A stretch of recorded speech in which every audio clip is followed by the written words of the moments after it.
Archaeology is the study of the human past through the traces of the past that exist in the present.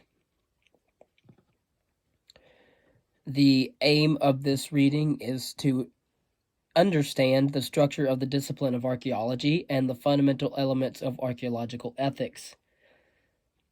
The thing the time traveler held in his hand was a glittering metallic framework, scarcely larger than a small clock and very delicately made.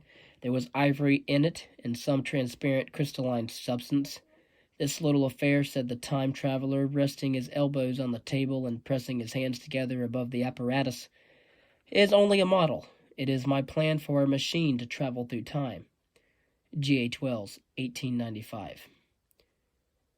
Time travel, as imagined by H.G. Wells in his visionary novel The Time Machine, and by others in countless subsequent films and books, remains a tantalizing impossibility. We cannot climb into the saddle of an apparatus, or for that matter the seat of a DeLorean, that will whisk us back in time. We are rooted firmly in the present. Archaeologists have developed a solution to the problem of time travel that is every bit as intricate as the mechanism built by Wells' hero. Archaeological excavation and analysis is a highly developed scientific discipline that allows us a means of access to the human past. Archaeology does not take us into the past, but enables us to read the traces of the past that exist with us in the present. A simple thought experiment can give a sense of how archaeology works. Imagine a building that you are familiar with, perhaps your family home or a school that you have attended. Picture how this structure looks today, and then attempt to remove any elements that were added in the last 20 years. If the building is old, try pushing back 40, 60, or even 100 years. Now extend your view to encompass a larger landscape, perhaps a neighborhood or a town. Although we cannot re-enter the past, we are surrounded by its material traces and remains. Uncovering and understanding these traces is the archaeologist's task. Because archaeological remains can take many forms, objects made or modified by people, organic material, geological features, the discipline of archaeology is diverse. As a result, archaeology is often found spread across academic disciplines. In the United States, archaeology is considered a subfield of anthropology, and departments of archaeology are rare. Anthropologists study the diversity of human experience, and archaeology provides an important bridge between biological anthropologists and anthropologists studying the modern society and culture. Archaeology also provides time depth and gives a clear material focus to anthropology. Archaeologists working on the ancient civilizations of Mesopotamia, Egypt, and the biblical world, for example, are often found in departments of Near or Middle Eastern studies, while archaeologists of classical Greece and classical Rome were usually in departments of classics or art history. Archaeologists are also employed as curators in museums. Archaeologists today tend to work outside of the university or museum setting. In the United States, most professional archaeologists are employed by private companies dedicated to excavating and surveying areas in advance of impending construction. This type of archaeology, usually referred to as cultural resource management or CRM, is critical to preserving our heritage in the face of continuing development.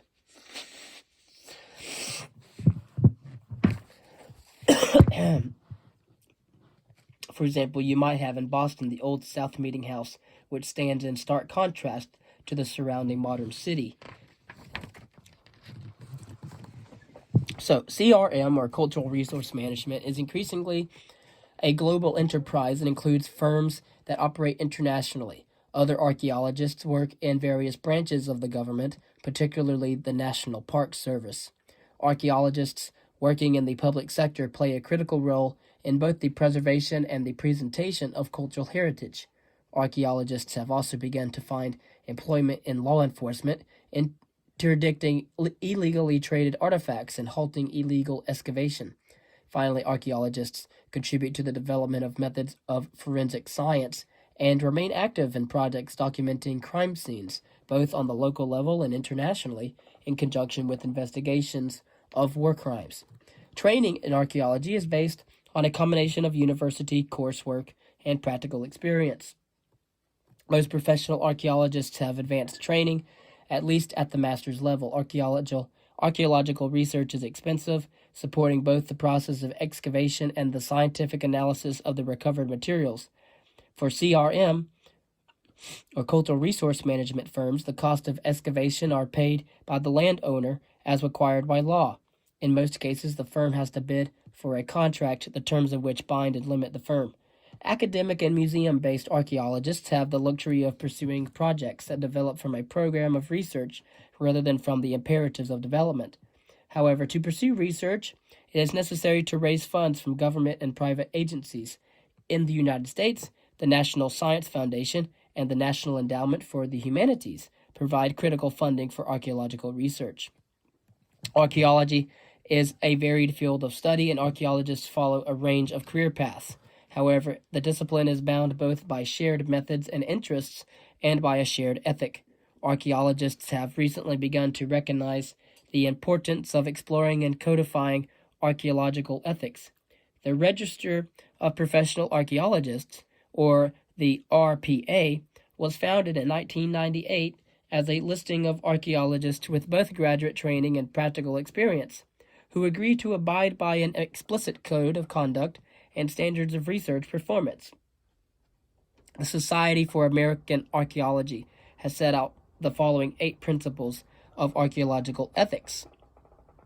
Stewardship. The archaeological record is irreplaceable, and archaeologists are responsible for acting as stewards, working for long-term conservation and protection of the archaeological record. Stewards are caretakers and advocates who work for the benefit of all people. The archaeological record includes archaeological materials, sites, collections, records, and reports. Accountability. Archaeologists are accountable to the public and must make an effort to consult actively with all groups affected by the research. Commercialization. Archaeologists should discourage and avoid the enhancement of the commercial value of archaeological objects, particularly those not curated in public institutions or those inaccessible to the public. Public education and outreach. Archaeologists should reach out to and cooperate with interested members of the public. Intellectual property. Original materials and documents from archaeological research should not be treated as personal possessions. After a limited and reasonable time, these materials should be made available to others, for example, in museums. Public reporting and publication. Knowledge gained from archaeological research should be published within a reasonable length of time to a wide range of interested publics. If necessary for the preservation of a site, its location and nature may be obscured in publications. Records and preservation. Archaeologists should actively work for the preservation of archaeological records and reports. Training and resources. Archaeologists must have adequate training, facilities, and support before carrying out research. Archaeologists study the past, but they work for the present and the future. Although we are motivated by the excitement of discovery, we are also compelled by the importance of conservation. The practical decision of how much of a site to excavate offers an example of maintaining a balance between exploration and conservation. While archaeologists might like to clean out every nook and cranny of a site as they search for critical pieces of data, such an approach is acceptable only in situations where the site faces imminent destruction. In all other cases, however, the desire to explore is tempered by the imperative of leaving material for future generations of archaeologists who may arrive with new methods capable of unlocking aspects of the archaeological record that are inaccessible in today's time. From Indiana Jones to Lara Croft, archaeologists have become popular movie heroes. The irony is, however, that the reality of archaeology is much closer to movie making than to the exploits of a movie hero. Like making a film, archaeology involves the logistics of working with a team on a location for long hours and with an eye toward pragmatic compromise. Like filmmakers, archaeologists do a great deal of unglamorous pre- and post-production work. Archaeology calls less for bravery in battle than it does for the courage to take creative leaps based on intuition. The result of archaeological research is not triumphantly grasping a trophy, but rather reaching conclusions that open an entirely new vista of questions. And so, because archaeological remains can take many forms, including objects made or modified by people, organic material, and even geological features, the discipline of archaeology is highly varied. In the United States and Canada, the academic discipline of archaeology is usually found in departments of anthropology, as well as departments of Near or Middle Eastern studies, classics, and fine arts. Most archaeologists today work outside of academia in either cultural resource management firms or government agencies. Archaeological ethics are based on the idea that archaeologists should act as stewards of the archaeological record.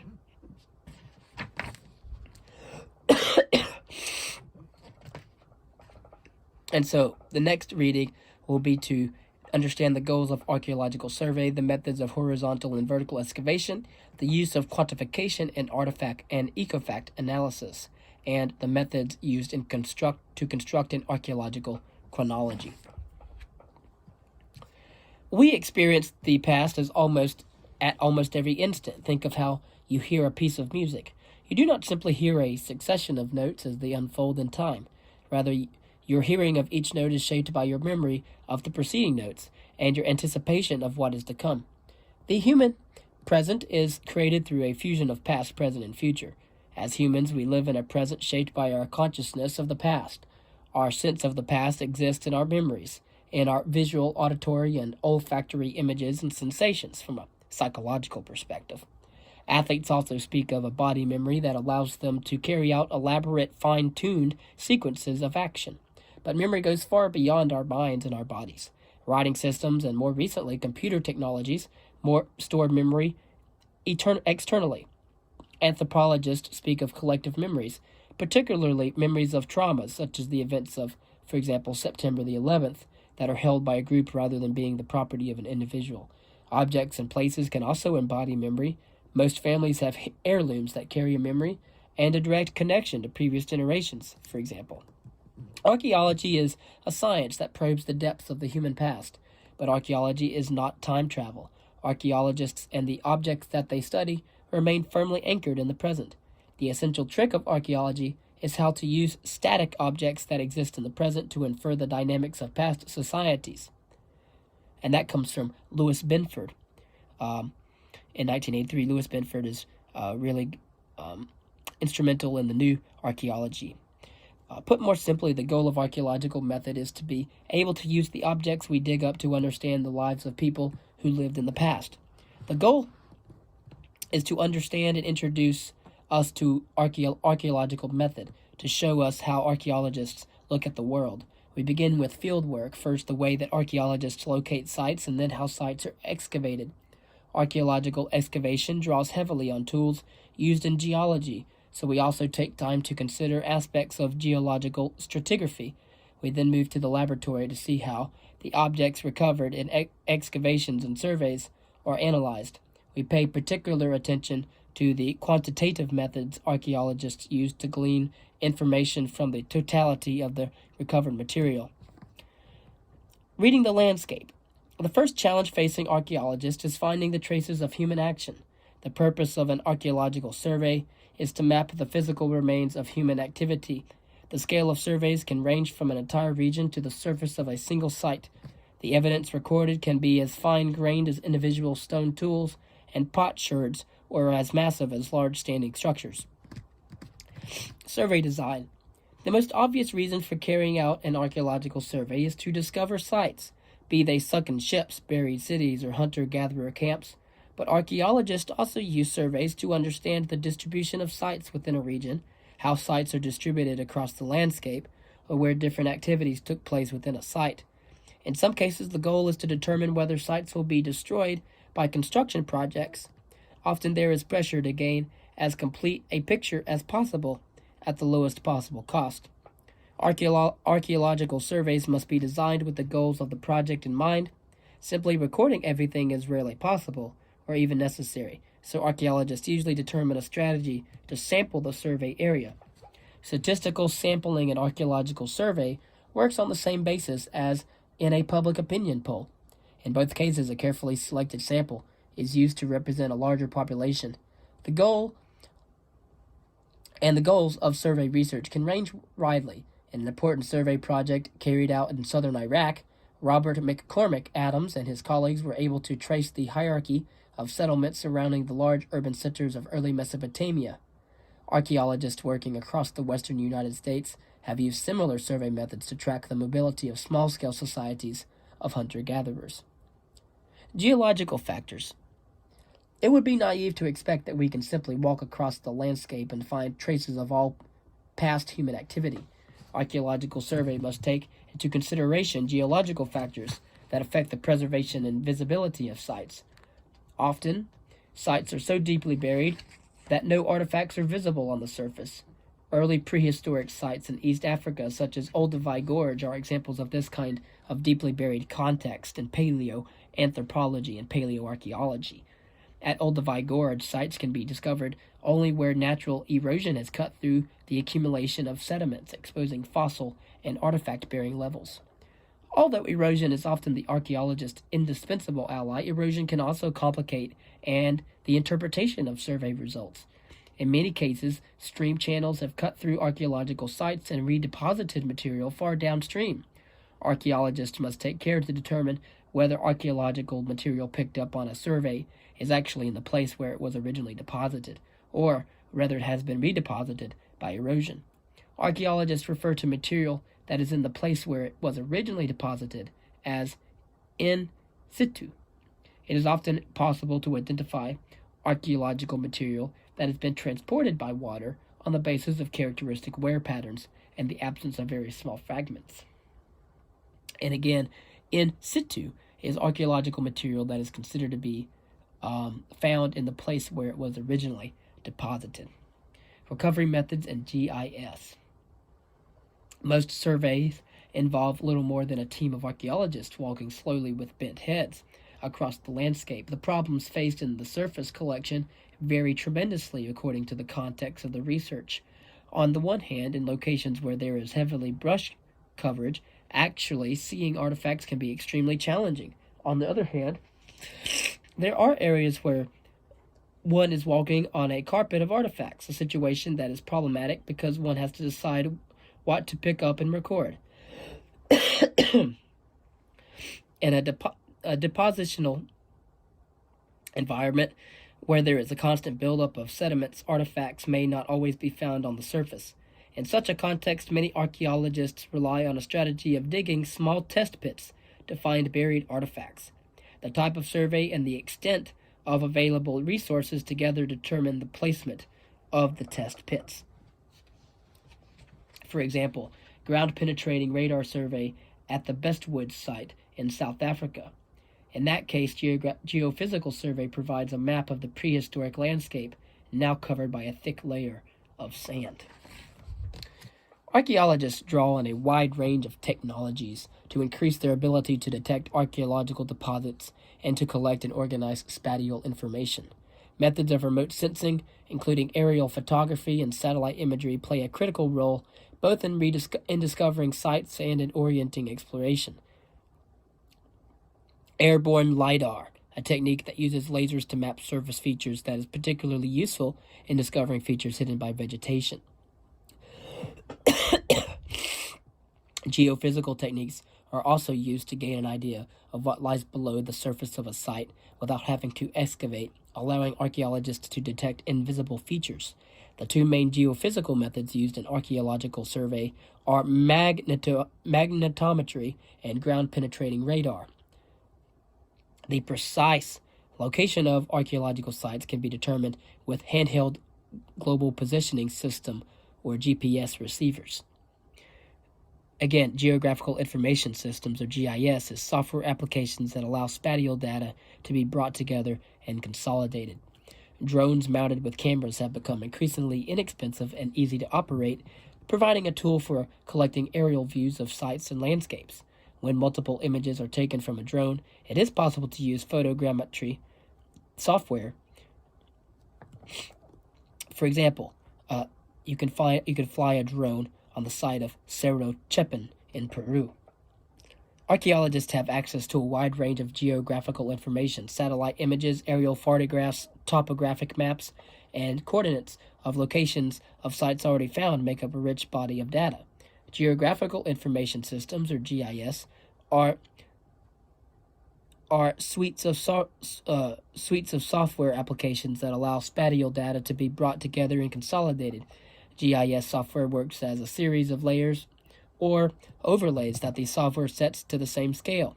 Imagine that you have a series of documents including an aerial photograph of a site, a topographical map of the region in which the site is located, a soil map of the same region, and, from a survey, the coordinates of archaeological finds at the site. For any one of those documents to be used in a GIS environment, the exact longitude and latitude of 2 or 3 points in the area covered by the map must be known, allowing the document to be geo-referenced. Once the image is geo-referenced, it must be digitized as either a digital or a raster image. A digital image is one in which all points are digitized. A raster image is simply a scanned picture. Once each of the documents is digitized and geo-referenced, all of them are ready to be treated as layers by a GIS program. The program will overlay the images at a uniform scale and location. One can then see how a particular site lies relative to the find spots identified in a survey, the distribution of soils, the hydrology, and the topography of the area. GIS programs come with tools to both visualize and analyze these data. To help archaeologists visualize a region, topographic maps can be used to create three-dimensional models of terrain and to statistically test the association of find spots with elevation, slope, and soils. One popular application is to analyze the viewshed, or what would have been visible to a person from a given spot in the landscape. When GIS was first introduced, it was used largely within an ecological framework, looking at relationships between site locations and the availability of natural resources. Other applications were developed to model migration routes and to predict where sites would likely be found.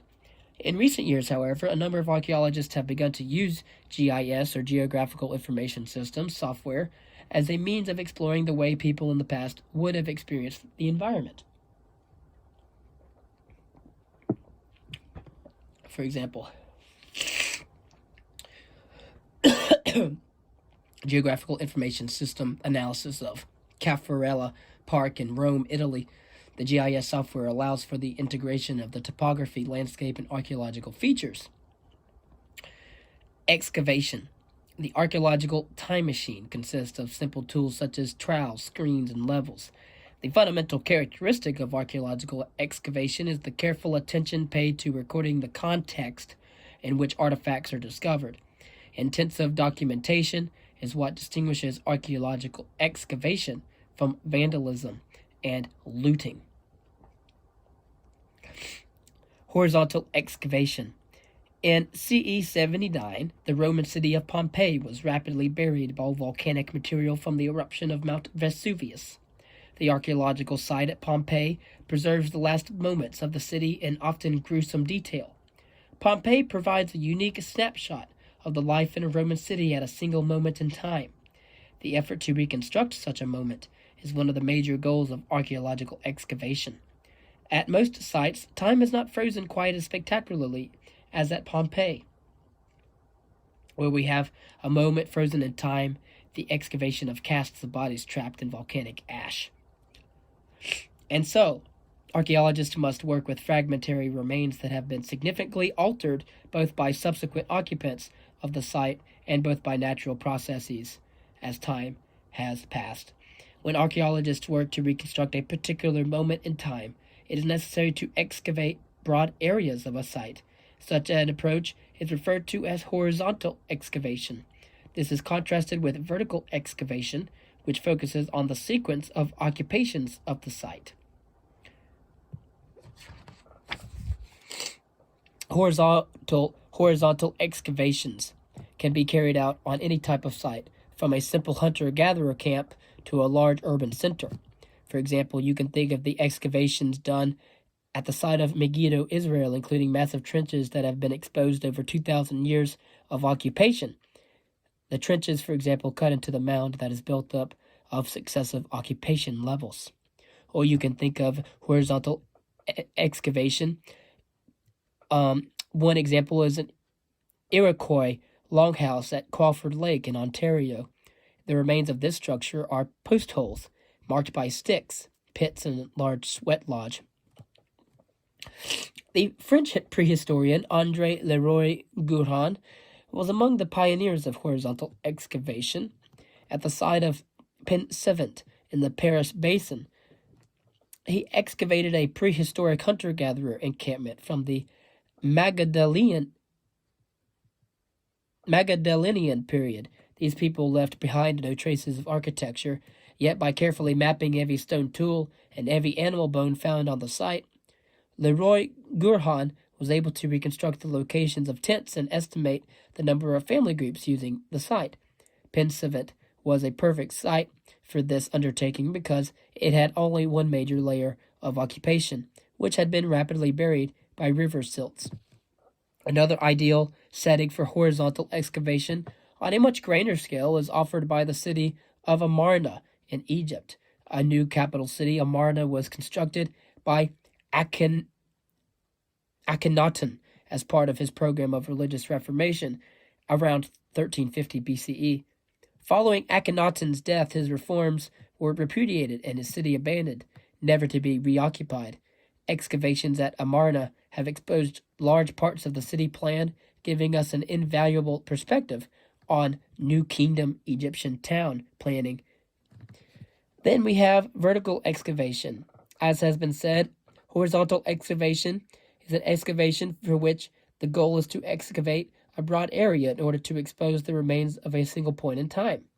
Vertical excavation, however, is an excavation for which the goal is to excavate a significant depth of deposits in order to expose the record of a series of occupations that have existed throughout time. Most archaeological sites include more than a single period of occupation, and therefore many archaeologists are drawn to sites with a lengthy history of occupation because their interest is in long-term processes of culture change. Several archaeologists have emphasized that sites such as Pinsevent and Amarna are in fact quite rare and also more complex than they at first seem.